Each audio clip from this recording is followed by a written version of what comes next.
Bugünkü gün mənim üçün nə xoş gün oldu. Neçə illərdən sonra Allah ruhunu şad eləsin.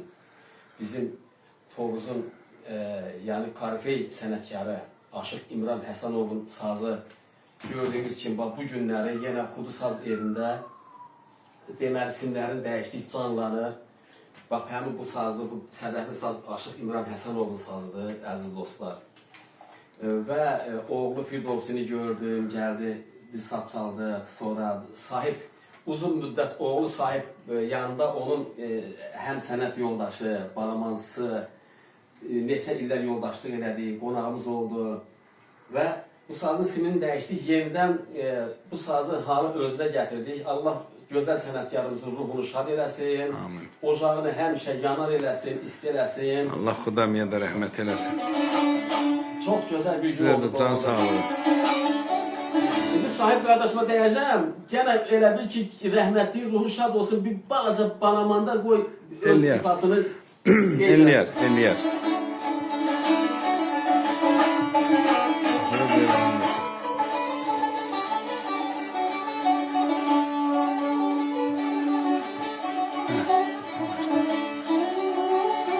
Qaydalı, problem yoxdur, qaydalı.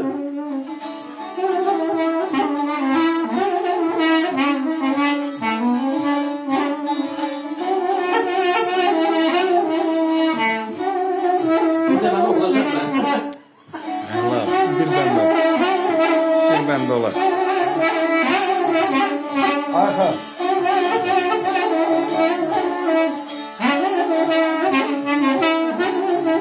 Ya bunu tut, mən də orada oturum, mən də düşürüm, də qadam.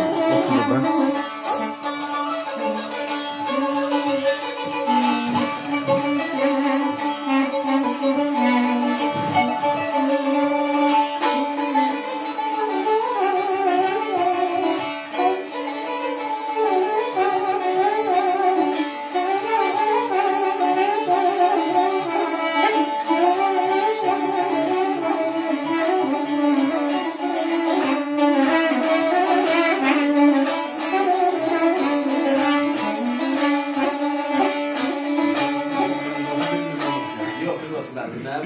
Ben bu kadar utanca olmuşum.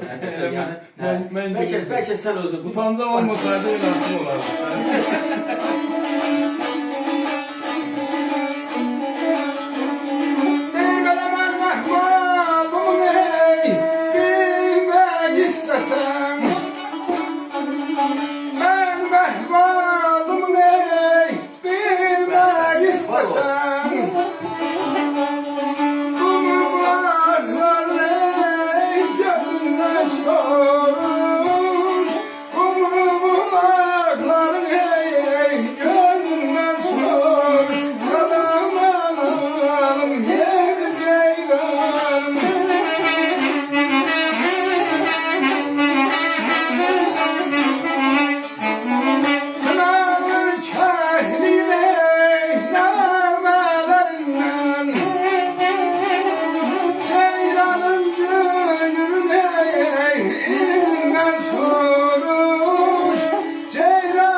olun, çok Sağ ol. güzel. Ruhu şad olsun. Ruhu Sağ ol. koyun Sağ ol. değer özü burada yoktu ama ruh Bəli. başımızın üstünde. Bugün de bu rahmetli Xudəminin o saz ocağındayıq. Allah o kişinin ruhunu şad eləsin. Onlar vaxtında gözəl dostluqları olub, gözəl yoldaşlıqları olub. Sənət yoldaşlığı, Allah, bəli. bəli, hamısının ruhunu şad eləsin.